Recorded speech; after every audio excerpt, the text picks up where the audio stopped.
पशु परीक्षण के लाखों अभ्यर्थियों को एक बार फिर से पीएस क्लासेस का अभिवादन। और हम टॉपिक 2 धातु अधातु एवं प्रमुख यौगिक के साथ मिल रहे हैं।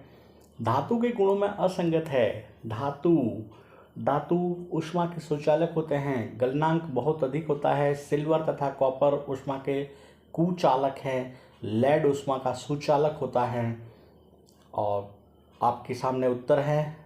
कथन 1 2 3 4 को सभी को माना है। बी ने कहा है कि 1 2 और 3, सी कह रहा है केवल 4 और डी कह रहा है 3 और 4। उत्तर देख लें हम। डी उत्तर सही है, क्योंकि सिल्वर तथा कॉपर ऊष्मा के सबसे अच्छे सुचालक होते हैं। लेड तथा मरकरी ऊष्मा का कुचालक होता है। और आपको जो यहाँ पर दे रखा था, लेड ऊष्मा का सुचालक बता रखा था, और सिल्वर और कॉपर को ऊष्मा के कुचालक कहे थे, जबकि सिल्वर और कॉपर ऊष्मा के सुचालक होते हैं, जबकि लेड ऊष्मा का कुचालक होता है। यही विभेद आपको करना था। इस तरह से इसका जो उत्तर था आपका असंगत छांटना था। फिर से मैं कह रहा हूँ कि RSM SSB और RPSC का ये नया पैटर्न है कथनात्मक सवालों का। तो इसमें आपको ध्यान और ये रखना है कि जब आप सवाल पढ़ें तो बड़े गंभीरता से पढ़ेंगे, क्योंकि असंगत को छांटना था। सवाल नंबर 2, हमारे घरों में पहुंचने वाली बिजली के लिए प्रयुक्त तारों पर चढ़ी PVC की होती है इसका पूरा नाम।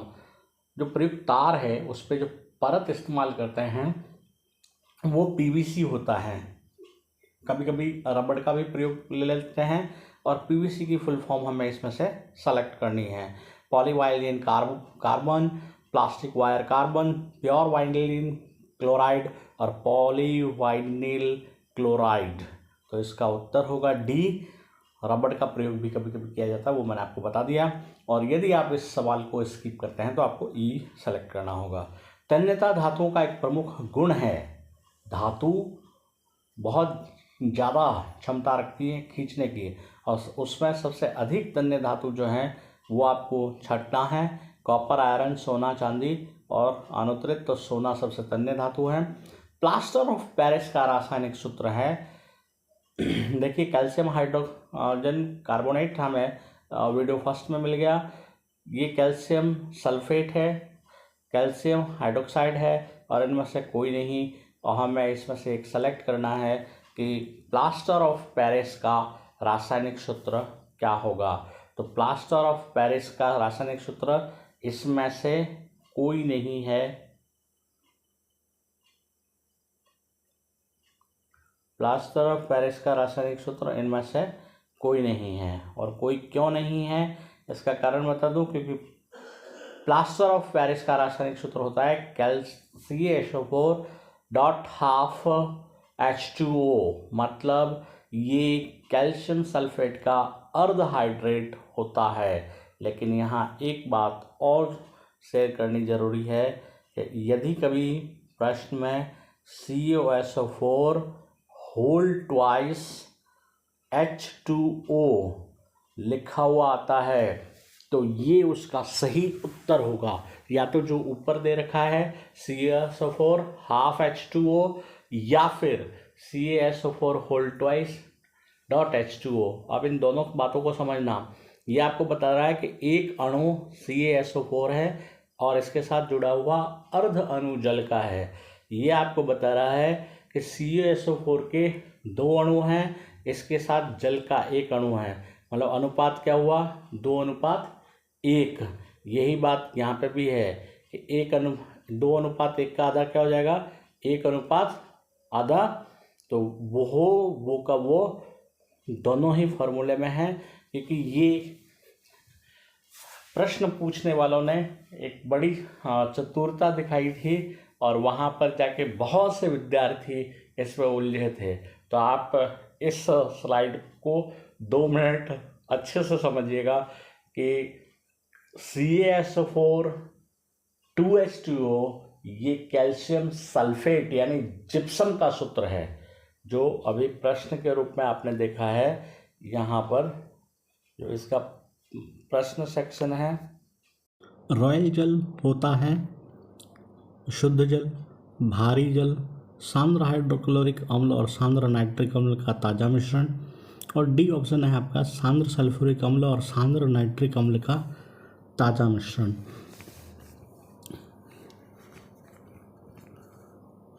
यहाँ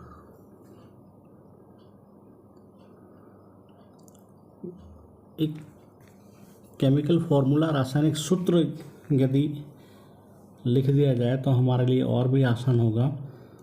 HCl और HNO3 का ये ताज़ा मिश्रण होता है। दोनों ही सांद्र कॉन्सेंट्रेट यूज किया जाता है और इसमें अनुपात हाइड्रोजन क्लोराइड या HCl का भाग 3 होगा और HNO3 ज्ञात रखिएगा, कभी भी भूलें नहीं आप इसका, कि HNO3 का 1 भाग होगा और HCl का 3 भाग होगा, 3:1। अगर ये सवाल में ये पूछ लें कि कभी कभार सवाल इनके अनुपात से दे दें कि HNO3 और HCl का अनुपात क्या होगा, तो जो पहला लिखा हुआ है आप उसका अंक उस तरफ डालें। HNO3 और HCl में ये 1:3 हो जाएगा। इसकी दूसरी तथ्यात्मक बातें हैं कि ये एक्वा रेजिया के नाम से जाना जाता है। ये रॉयल और एक्वा रेजिया इसको क्यों कहा गया, क्योंकि ये रॉयल जल का लैटिन नाम होता है। एक्वा रेजिया की क्षमता ये है कि ये गोल्ड और प्लेटिनम को गला सकता है।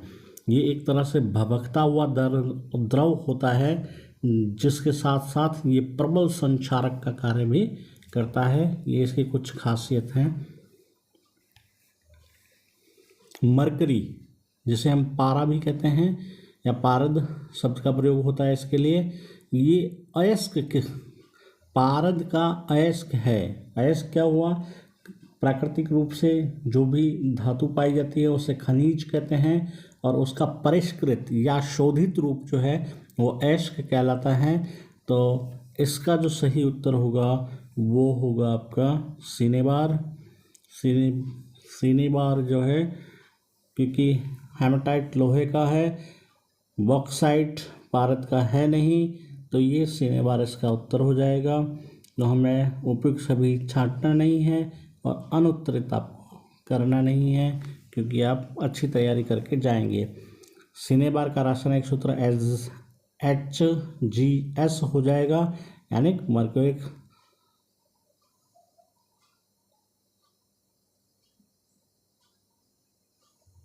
का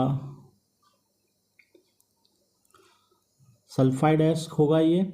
और वायु में गर्म करने पर यह सबसे पहले मर्क्यूरिक ऑक्साइड में परिवर्तित हो जाता है और इसे यदि हम अधिक गर्म करें तो ये मर्क्यूरिक ऑक्साइड मरकरी में अपचयित हो जाएगा।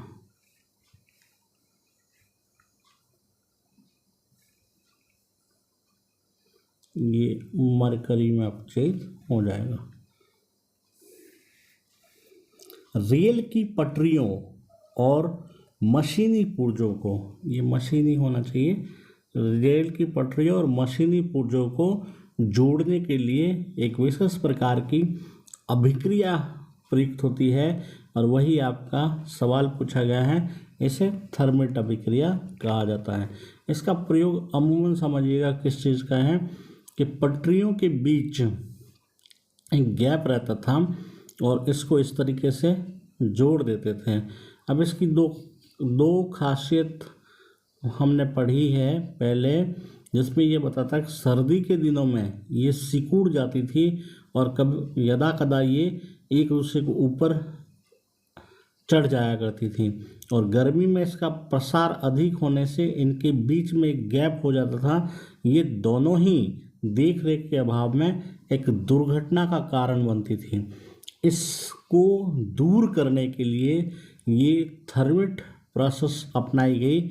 इसमें क्या करता है कि लोहा को अत्यधिक ताप पर पिघलाकर इन दोनों को जोड़ दिया जाता है और इस तरह से लाखों किलोमीटर की लंबी रेल पटरियां जो हैं आजकल इस अभिक्रिया के परिणाम स्वरूप पिछली जो समस्या आ रही थी उससे निजात दिलाने में कामयाब रही हैं। धोने के सोडे धवन सोडा कहते हैं, इसमें क्रिस्टलन का जल होता है। समझिएगा कि क्रिस्टलन का जल क्या हुआ।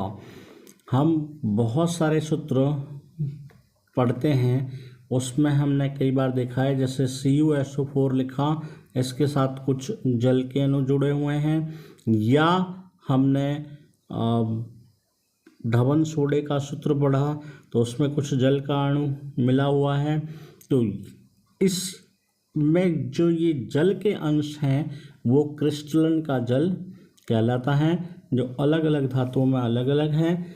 जैसे धवन सोडे के लिए 10H2O है, सोडियम कार्बोनेट ये धवन सोडे का सूत्र होता है, और सोडियम कार्बोनेट Na2CO3 10H2O जब ये जुड़ जाता है तो ये इसका पूरा रासायनिक समीकरण बनता है।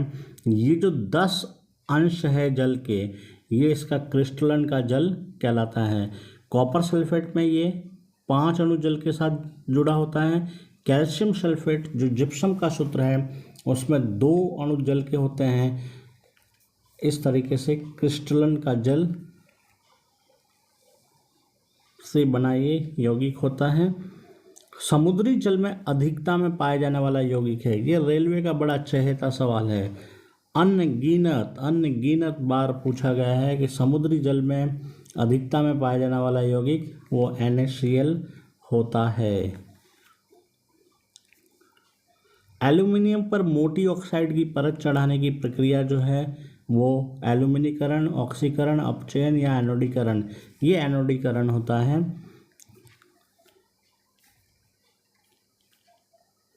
और एनोडीकरण के बारे में थोड़ा और जान लें। वायु के संपर्क में आने पर एल्यूमिनियम पर ऑक्साइड की पतली परत का निर्माण होता है। एल्यूमिनियम ऑक्साइड की परत लगाने की सबसे बड़ी खासियत है संक्षारण से बचाव। संक्षारण क्या? जंग। इस परत को मोटा करके अधिक संक्षारक बनाया जा सकता है। और एनोडीकरण के लिए एल्यूमिनियम की साफ वस्तु को एनोड बनाकर तनु सल्फ्यूरिक अम्ल के साथ इसका विद्युत अपघटन कर दिया जाता है।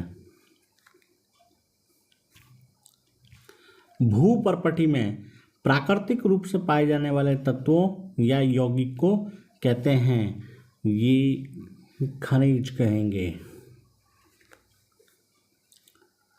खनिज का परिष्कृत या शोधित रूप जो है वो अयस्क कहलाता है। खनिज का वह रूप जो औद्योगिक दृष्टि से उपयोगी होता है उसे अयस्क कहते हैं। तो अयस्क की परिभाषा भी आपको पूछी जा सकती है। लंबे समय तक आर्द्र वायु में रहने पर लोहे पर भूरे रंग के पत्र के पदार्थ की परत चढ़ जाती है, जिसे कहते हैं, सीधा सा उत्तर है, हम इसे जंग कहेंगे। और इसकी जगह एक शब्द और प्रयुक्त हो सकता था, उसे संक्षारण कहा जाता है। जंग, और इसके लिए आवश्यक कारक आयरन, जल और ऑक्सीजन है। Thank you. PS क्लासेस को देखते रहिए।